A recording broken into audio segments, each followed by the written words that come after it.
नमस्कार, स्वागत है आपका। आप देख रहे हैं एसबीसी टाइम्स और आपके साथ मैं हूं वैशाली व्यास। आइए बुलेटिन की शुरुआत करते हैं इस वक्त की अहम खबरों के साथ। सीहोर नई आबादी के ग्रामीण 2 जिलों की सीमा के फेर में फंसे। परेशान ग्रामीणों ने 2 बार जन सुनवाई में एवं वित्त मंत्री को दिया आवेदन। सेवानिवृत्त आईएएस ने किया प्रदेश में नई पार्टी बनाने का ऐलान। समाज हित में व्यवस्थाओं में बड़े बदलाव की कही बात। बचनारा हायर सेकेंडरी स्कूल में साइकिल वितरण कार्यक्रम हुआ संपन्न। शासन की योजनाओं का छात्र छात्राओं को लाभ दिलाने में कोई कसर नहीं छोड़ने की कही सरपंच ने बात। और भारतीय थल सेना से सेवानिवृत्त हुए फौजी का नीमच सिटी के शहीद पार्क पर किया गया भव्य स्वागत। जुलूस में बड़ी संख्या में ग्रामवासी रहे मौजूद। मंदसौर जिले के मल्हारगढ़ विधानसभा के अंतिम ग्राम सीहोर की नई आबादी के ग्रामीण 2 जिलों की सीमाओं के फेर में फंसे हुए हैं। ग्रामीणों का कहना है कि हमने मंदसौर जिले की जमीन पर ही मकान बना रखे हैं। उधर रतलाम जिले के अधिकारी उक्त नई आबादी की जगह अपनी रतलाम जिले की सीमा बोरवनी की बता रहे हैं। परेशान ग्रामीणों ने 2 बार जिला कलेक्टर मंदसौर एवं क्षेत्रीय विधायक वित्त मंत्री को ज्ञापन दिया।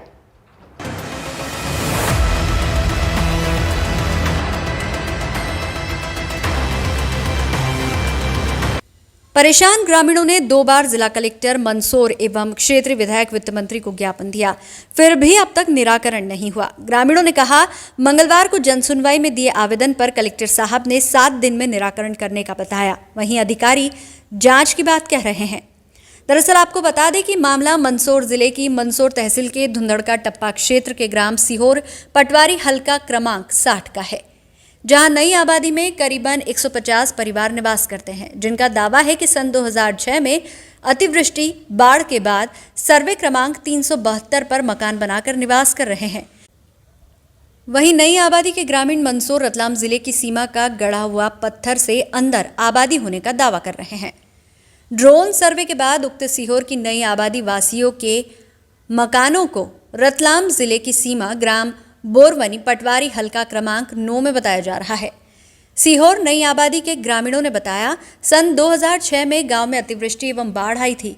गांव के समीप से गुजरने वाली कमला नदी उफान पर थी, जिसके कई घरों में पानी घुस गया था, जिसके बाद तात्कालिक पटवारी सरपंच सचिव ने 11 परिवारों को उक्त नई आबादी सर्वे क्रमांक 372 पर बसने के लिए कहा था, जिसके बाद धीरे धीरे गांव के अन्य ग्रामीण भी यहां आकर निवास करने लगे। वर्तमान में 150 परिवार निवास करते हैं। शासन के निर्देशानुसार वर्तमान में ड्रोन सर्वे किया गया, जिसके बाद सीहोर की नई आबादी को रतलाम जिले के अधिकारियों द्वारा अपनी सीमा बताया और हमें हमारे मकान खाली करने को कहा गया या फिर रतलाम जिले में निवासरत होने के लिए कहा गया। हम सीहोर नई आबादी वासियों के Aadhaar card, voter card, ration card, बिजली के बिल सहित हमारी भूमियां सीहोर ग्राम पंचायत जिला मंदसौर के नाम से ही है। अब हमें आबादी खाली करने के लिए परेशान किया जा रहा है। रतलाम जिले के अधिकारी एवं पटवारी ड्रोन सर्वे को सही ठहरा रहे हैं, पर यहां मंदसौर रतलाम जिले की सीमा का पत्थर गढ़ा हुआ है, जिससे अंदर ही हमारी आबादी एवं मकान है। अगर सही से जमीन का सीमांकन किया जाए तो पता चल जाएगा कि आबादी किस जिले की सीमा में है। इसी आबादी में हम नई आबादी वासियों के 11 प्रधानमंत्री आवास बने हुए हैं। सभी घरों में शौचालय भी है। इसी नई आबादी में 1 से 8वीं तक शासकीय स्कूल है, जिसे भी रतलाम की सीमा में बताया जा रहा है। आबादी में ट्यूबवेल, एक हैंडपंप, जो सब मंदसौर जिले की सीमा में है, जिसको लेकर हमने 24 मई 2022 एवं 30 अगस्त 2022 को माननीय जिला कलेक्टर मंदसौर को जनसुनवाई में आवेदन दिया, फिर भी अब तक निराकरण नहीं हुआ। इसी को लेकर क्षेत्रीय विधायक एवं वित्त मंत्री को भी हमारे मकानों से बेदखल नहीं करने को लेकर आवेदन दिया था, पर अभी तक कोई निराकरण नहीं हुआ है। मंगलवार को भी जनसुनवाई में आवेदन दिया, जिसमें सर्वे क्रमांक 372 पर आबादी घोषित करने, सभी मकानों को वैध घोषित करने की मांग एवं आबादी में बने हुए मकानों को मंदसौर जिले में ही रखने की मांग की गई। माननीय कलेक्टर महोदय ने 7 दिन में निराकरण का आश्वासन दिया है। ये 371 372 का मामला है राजस्व विभाग का, जो यहाँ की ग्राम की जो भूमि है, यहाँ पर नई बनी हुई है। 2006-5 में जो बाढ़ आई थी कमला नदी की, जिससे वजह से सभी ग्रामवासी यहाँ पर आ गए। यहाँ के वर्तमान सरपंच सचिव और पटवारी द्वारा बताया गया था कि ये सीमा मंदसौर ज़िले की है। अब यहाँ पर परेशान किया जा रहा है कि ये सीमा रतलाम ज़िले की है। ना तो हम गांव के रहे, ना कि बाहर के रहे। कितने घर निवास करते हैं, कितने लोग हैं? यहाँ पर 200 परिवार निवास करते हैं, 200 मकान है यहाँ पर। कौन कह रहा आपको कि यहाँ से बेदखल हुआ? यहाँ के पटवारी, SDM और सभी आए थे मौके पर। कहाँ के? रतलाम के। अच्छा, वो क्या बोल रहे हैं कि मंदसौर की सीमा नहीं है, रतलाम की सीमा जी, हमारी सीमा। वो बोल रहे हैं कि रतलाम की सीमा है, आप यहाँ पर या तो यहाँ रहने के लिए आ जाओ, यहाँ डॉक्यूमेंट बना तो हम आपको पट्टा देंगे। और मंदसौर के लिए जाते तो मंदसौर कलेक्टर साहब भी सुनने के लिए अभी फिलहाल तैयार नहीं है। आपने जनसुनवाई में आवेदन दिया, क्या कहा उन्होंने? जनसुनवाई में आवेदन दिया तो उन्होंने 7 दिन का आश्वासन दिया है। अगर 7 दिन में हमारी मांगे नहीं मानी जाती है तो मंदसौर नीमच जिले की मंदसौर रतलाम की हाईवे जाम किया जाएंगे और बड़ा आंदोलन किया जाएगा। अच्छा, आपको नोटिस भी दिए गए हैं? जी, नोटिस भी दिए गए रतलाम जिला कलेक्टर द्वारा। पटवारी जी ने क्या बोला आपको? रतलाम पटवारी बोलते हैं कि ये भूमि हमारे रतलाम जिले की है और इससे आप मंदसौर जिले के आप वहीं पर पधारो। हमारे गांव सीहोर में हमें 2006-5-6 में जो आपदा आई थी उसी के कारण रामलाल पटवारी पिपलिया जो आजना के थे, उन्होंने हमें ये पट्टा माप की दिया था। उसके बाद हमें बताया गया था कि आप इस सीमा से उधर मत जाना, उधर रतलाम सीमा है। उसके बाद हम उस मापने के बाद उधर हम गए ही नहीं। अब पता चल रहा है कि ड्रोन सर्वे हुआ, ड्रोन सर्वे में बताया गया है कि ये तो पूरा का पूरा रतलाम ज़िले में बोल रहा है। अब रतलाम ज़िले के SDM और पटवारी लोगों का कहना है कि या तो आप डॉक्यूमेंट रतलाम जिला में बनाओ या फिर हमारी सीमा छोड़ दो। आपकी मंदसौर ज़िले में आपके पंचायत के द्वारा पट्टे दिए जाएंगे। अब हम इतने मुसीबत से घर बनाए, हम बेघर कैसे हो जाएं? तो हमने जनसुनवाई में कलेक्टर साहब को और ढूंढड़ का थप्पा तहसीलदार को भी हमने कल या मंगलवार को आवेदन दिया था। तो उन्होंने 8 दिन का आश्वासन दिया हमें।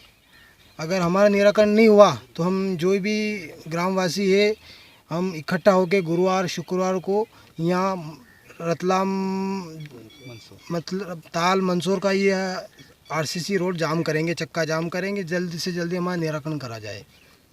अच्छा, इस गांव की कितनी आबादी है लगभग? इसमें लगभग 200 के समथिंग आबादी है। 200 परिवार निवास करते हैं? हाँ, 200 परिवार निवास करते हैं। उन सभी को रतलाम जिले वाले बोल रहे हैं कि हमारी सीमा में है? हाँ, हमारी सीमा में। SBCN टाइम्स के लिए मंदसौर से परमेश्वर सोलंकी की रिपोर्ट। मध्य प्रदेश के पूर्व IAS वरद मूर्ति मिश्र ने शनिवार को नीमच के राज पैलेस में एक पत्रकार वार्ता आयोजित की गई। पत्रकार वार्ता के माध्यम से उन्होंने बताया कि आगामी विधानसभा चुनाव में प्रदेश की जनता को तीसरे विकल्प देने के उद्देश्य से नए राजनीतिक दल का गठन उनके द्वारा किया जा रहा है। इस तारतम्य में वे प्रदेश के सभी स्थानों पर घूम रहे हैं। नई पार्टी बनाने से पहले लोगों को जोड़ रहे हैं। जल्द ही नई पार्टी की घोषणा की जाएगी। पत्रकार वार्ता में नीमच शहर के पत्रकार बड़ी संख्या में मौजूद रहे। देखिए, ये प्रेस वार्ता जो है ये नीमच ज़िले में आज मैंने आयोजन रखा था इसका, और इसके पीछे उद्देश्य ये है कि हम मध्य प्रदेश में तीसरे विकल्प के लिए प्रयासरत हैं कि तीसरा विकल्प तैयार करें।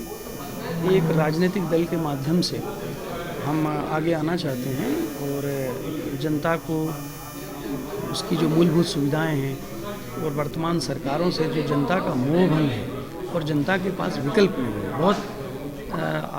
बहुत कम समय में जनता ने दोनों सरकारों को देख लिया। 18 के बाद कांग्रेस की सरकार आई और उसके बाद BJP की सरकार आ गई, तो दोनों सरकारों से जनता को कुछ मिला नहीं। और ये स्थिति कई वर्षों से, अभी मैंने प्रेस में बहुत सारी बात भी की, बहुत सारे मुद्दों पर, वित्तीय स्थिति को लेकर, हेल्थ को लेकर, एजुकेशन को लेकर, सभी मुद्दों पर सरकार जो है ना जनता के हित में उतना काम कर नहीं पा रही जितना होना चाहिए। और ऐसी स्थिति में निश्चित है कि तीसरे विकल्प की तैयारी के लिए हमने एक राजनीतिक दल के गठन का निर्णय किया है। और अभी प्रथम जो दृष्टया हम लोग सारे जिलों में एक जिला मुख्यालयों पर एक प्रेस कॉन्फ्रेंस करके अपना मैसेज जो है लोगों तक पहुँचा रहे हैं। सर, आपकी अभी जो विधानसभा चुनाव आने वाले हैं उसमें किस प्रकार की रणनीति रहेगी? कितने विधानसभा चुनाव? देखिए, रणनीति तो सीधी है कि हम जनता के मुद्दे लेकर जनता के बीच जाएंगे और उसके बाद जनता का आशीर्वाद लेने की कोशिश करेंगे। हम लोग नए लोग हैं तो निश्चित है कि हम स्थापित जो पॉलिटिकल पार्टीज़ हैं उनके बजाय हमारी पहुंच अभी कम है, लेकिन मुझे उम्मीद है कि हम 2-4 महीने 5 महीने में काफ़ी हद तक हम जनता के पास पहुंच जाएंगे। नीमच जिला लेवल पे भी कोई टीम गठित करके? हाँ, अब आज हम यहाँ आए हैं इसके बाद हम यहाँ भी नीमच ज़िले में भी जो राजनीतिक रुझान वाले लोग होंगे और ख़ासकर जिनका रुझान तीसरे विकल्प पर है, जो दोनों दलों से अलग हटकर राजनीति करना चाहते हैं, ऐसे लोगों को हम अपने दल में शामिल करना चाहते हैं। आपने बात की कि सभी अच्छी छवि वालों को अपनी पार्टी में शामिल किया। किस तरह से किन विचारधाराओं को लोगों को अपनी पार्टी में शामिल किया? अच्छे लोगों से मेरा मतलब केवल अच्छा शब्द जो हमें अच्छे का जो मतलब होता है वही अच्छा है, और पॉलिटिकल पार्टी में अच्छे लोगों का मतलब यही है कि जो अविवादास्पद हों, लोगों को साथ लेकर चलने वाले लोग हों, जिनका अपने इलाके में जान पहचान लोगों से अच्छी हो, जिनका पुराना रिकॉर्ड कोई आपराधिक रिकॉर्ड ना हो, और जिनके बीच जनता से जिनका बात व्यवहार बहुत अच्छा हो, ऐसे सब लोग हम शामिल करना चाहते हैं। सेवानिवृत्त आईएएस वरद मूर्ति मिश्र शुक्रवार को मंदसौर पहुंचे और पत्रकारों से चर्चा की। पत्रकारों से चर्चा में रिटायर्ड आईएएस ने प्रदेश में अपनी नवीन राजनीतिक पार्टी बनाने का ऐलान किया। मंदसौर में मीडिया से चर्चा करते हुए सेवानिवृत्त हुए आईएएस वरद मूर्ति मिश्र ने कहा कि राजनीतिक परिस्थितियां इस समय विपरीत है। शीर्ष पर बैठे लोगों की सोच अदूरदर्शी और बोनी हो गई है। इनकी कमजोर सोच और प्रशासनिक अक्षमता का फायदा उठाकर दर्जनों व्यक्ति प्रदेश को चौपट कर रहे हैं। शासकीय सेवाओं या तंत्र के अंदर रहकर जनता की बेहतरी के लिए कुछ नहीं किया जा सकता, इसलिए अब एक नए ग्रुप या संगठन की जरूरत है। हमारे संगठन में सेवानिवृत्त अधिकारी, समाजसेवी और क्वालिफाइड बेरोजगार लोग जुड़े हैं। 1 माह बाद पार्टी के बैनर के साथ मंदसौर आऊंगा। बता दें कि वरद मूर्ति मिश्र ने सन 1996 से प्रशासनिक सेवा शुरू की।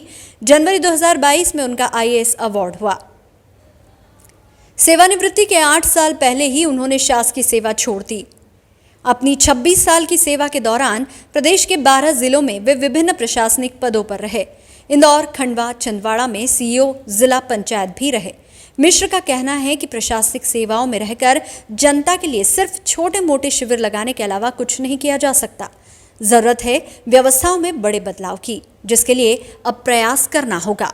शिविर लगता है तो एक छोटे सेक्शन और एक छोटी मोटी कोई जिले में पहल तो की जा सकती है नौकरी में रहकर, लेकिन जब किसी बड़ी व्यवस्था को बदलने की बात हो कि हम कानून कायदे बदलें या प्रशासनिक मसलों पर हम सुधार कर सकें या ऐसा कोई सिस्टम स्थायी तौर पर हम बना सकें कि जो सिस्टम लंबे समय तक लोगों के हित में काम करे, ऐसी कोई व्यवस्था जो है वो नौकरी में रहकर अब संभव नहीं है। 25-30 साल पहले एक एटमॉस्फेयर ज़रूर था कि जब शायद पहले कोई नौकरशाह जो है ज़िले में कोई प्रयोग करता था और उस प्रयोग के आधार पे पूरे प्रदेश में भी उन चीज़ों को सराहा जाता था, लेकिन वर्तमान में जो पूरी व्यवस्था है वो व्यवस्था केवल वोट लेने और वोट देने तक सीमित रह गई हो रही है कि जिसके बाद आज से कुछ समय के बाद अगर हम सब लोग इसमें एकजुट नहीं होते हैं और इन चीज़ों को नहीं सुधारते हैं, एक समय ऐसा आएगा कि सबसे बड़ी जो समस्या इससे उपजेगी वो होगा मानसिक अवसाद की समस्या। आप देखें कि इस समय एक छोटा सा दौर चल रहा है सामूहिक आत्महत्याओं का। ये बहुत बड़ा खतरे का संकेत है। लोग अंदर से इतने हताश, इतने निराश और इतने दुखी हैं और हम सबका सामाजिक दायरा इतना छिन्न भिन्न होता जा रहा है विभिन्न कारणों से, चाहे व्हाट्सएप हो, चाहे हमारे मोबाइल का पैटर्न या टेलीविज़न का पैटर्न हो, कि जो सोसाइटी पहले हज़ारों लोगों को मुफ्त में खाना खिला सकती थी और खिला देती थी, आज वहाँ पर लोग सामूहिक आत्महत्या केवल इस कारण से कर दे रहे हैं कि उनके बच्चों के भरने की फीस नहीं है, बच्चों को खिलाने के लिए उनके पास पैसा नहीं। इन्हीं सब चीज़ों को ध्यान में रखकर और नौकरी में रहकर वो विवशताएँ, वो मजबूरियाँ, वो देहात में रहने वाले लोग, वो खेती और किसानी और खाद और बीज, जीवन के हर क्षेत्र की समस्याएं बहुत बारीकी से देखने सुनने का मुझे अवसर मिला।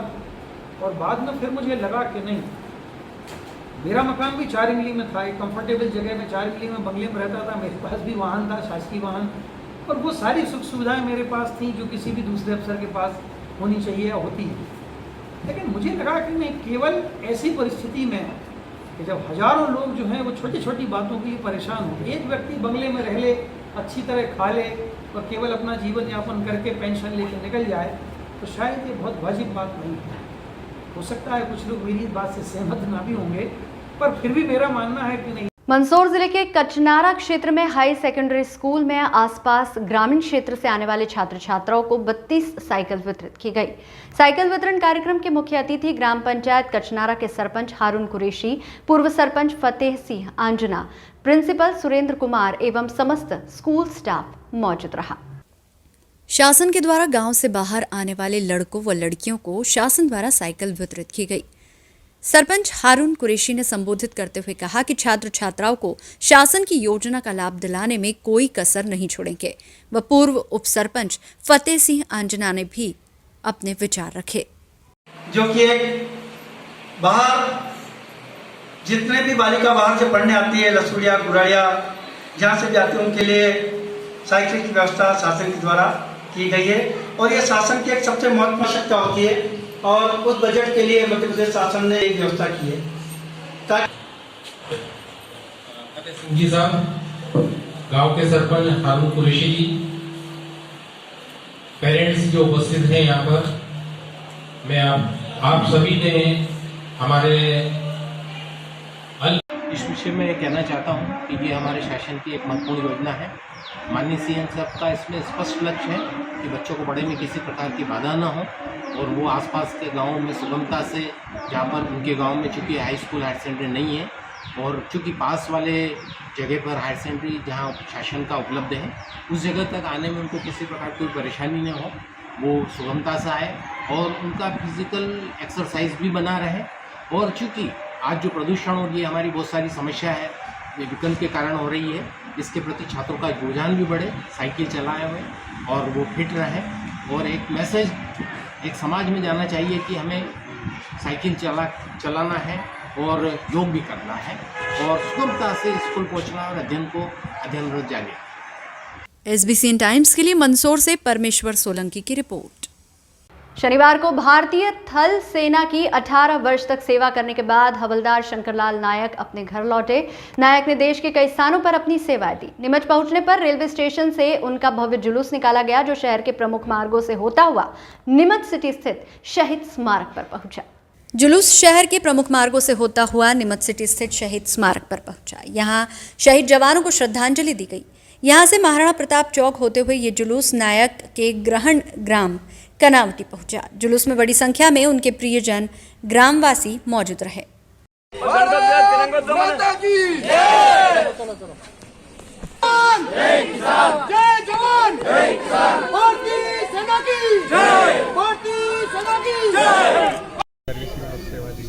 मेरी फर्स्ट पोस्टिंग बेंगलोर के ट्रेनिंग सेंटर में थी। फिर वहाँ से मैं 3 साल ख़त्म करके लेह लद्दाख, जो देश का सबसे ठंडा एरिया है, वहाँ पे चला गया। आई थिंक 2 साल समथिंग मैं वहाँ पे रुका हूँ। उसके बाद में मैं जोरहाट में ओपी रहीनो मैं वहाँ पे मैंने अपनी सेवाएं दी 3 साल।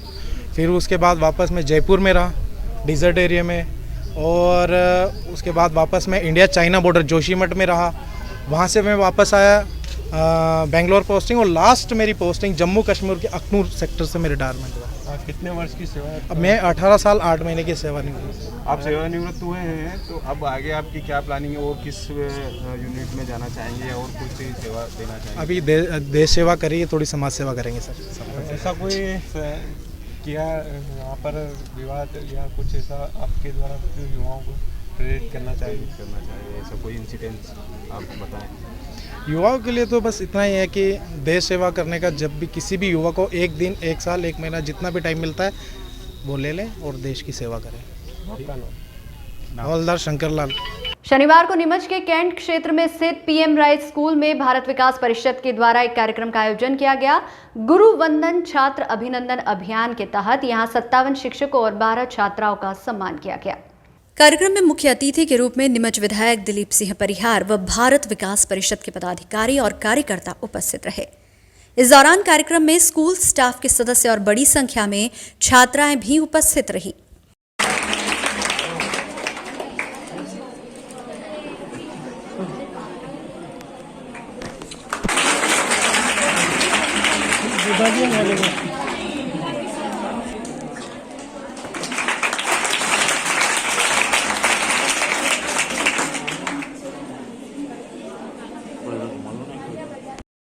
और महापुरुष बनने के लिए या योग्य बनने के लिए बहुत मेहनत करना परिश्रम करना पड़ता है, परिश्रम की पराकाष्ठा करना पड़ती है। और हम देखते हैं कि आप लोगों को भी जब आप पढ़ाई करते हैं तो सुबह जल्दी उठते होंगे, पढ़ाई करने के बाद नित्य कर्मों से निवृत्त होते होंगे, घर माता पिता को प्रणाम करते होंगे, स्कूल में आते होंगे तो गुरु को नमन करते होंगे। तो इसके लिए आज भारत विकास परिषद द्वारा उन गुरुओं का सम्मान और आपका अभिनंदन किया जा रहा है, वंदन किया जा रहा है। भारत विकास परिषद शाखा नीमच द्वारा CM राइज स्कूल में एक गुरु वंदन छात्र अभिनंदन का एक प्रोग्राम रखा गया है। लगभग 54-55 टीचर जो हैं उनका हम लोग वंदन करेंगे, जो शिक्षक बच्चों को पढ़ाते हैं और जिनकी वजह से आज छात्र छात्राएँ तो नीमच का नाम रोशन करते हैं। तो सारे अध्यापकों का हम लोग वंदन करेंगे और 12 बच्चे ऐसे हैं जो प्रतिभाशाली बच्चे हैं, उनको हम ट्रॉफी से सम्मान करेंगे उनका। इसका उद्देश्य है गुरु वंदन छात्र अभिनंदन एक भारत विकास परिषद का एक शाखा प्रकल्प है कि उसका उद्देश्य होता है कि जो गुरु हैं हमारे, जिन्होंने बच्चों को पढ़ाते हैं ना, उनका सम्मान हमेशा होना चाहिए कि जिनकी वजह से हमारे आज के जो छात्र हैं, हमारा जो भविष्य बनाने वाले हैं ना, उनका स्वागत होना चाहिए, उनका वंदन होना चाहिए। शनिवार को केंद्रीय विद्यालय रीजनल स्पोर्ट्स मीट 2022-23 प्रतियोगिता में नीमच के तैराकों ने शानदार प्रदर्शन किया है। नीमच के स्विमिंग पूल पर आयोजित प्रतियोगिता में नीमच बॉयज टीम से शुभम यादव ने 200 फ्री एवं 100 फ्लाई में प्रथम और 400 फ्री में द्वितीय स्थान हासिल किया। इस तरह प्रणव परिहार ने 50 एवं 100 फ्री में प्रथम स्थान तो गर्ल्स टीम से कनकश्री धरवाल 200 IM 100 फ्लाई एवं 200 बैक में प्रथम स्थान पर रही। वहीं सना प्रेम ने भी अपना बेस्ट टाइम देकर तीनों इवेंट में प्रथम स्थान हासिल किया। ये प्रतियोगिता नीमच के नगरपालिका द्वारा संचालित स्विमिंग पूल में आयोजित की गई, जिसमें बड़ी संख्या में प्रतिभागियों ने भाग लिया। इस दौरान प्रशिक्षक और विद्यालय स्टाफ के लोग मौजूद रहे। Sujit Patil of Maharashtra, Hussein Mittal Karnataka, Rudransh Mishra Maharashtra, P. Vikas Tamil Nadu, Danish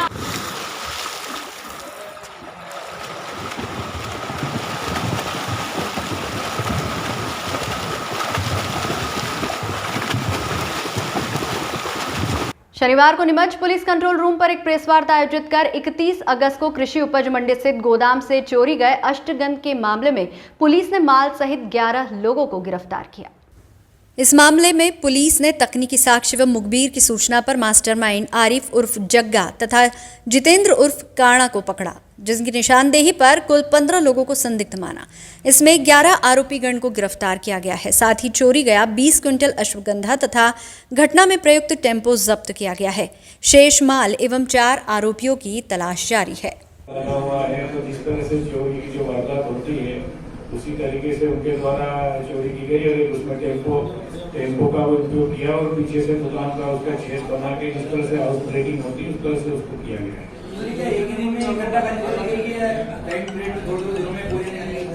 देखिए करीब 4 से 6 दिन के बीच इन्होंने घटना को अंजाम दिया और मतलब लगातार ये 4-6 दिन तक इसको वहाँ से माल अपना ले जाते रहेंगे।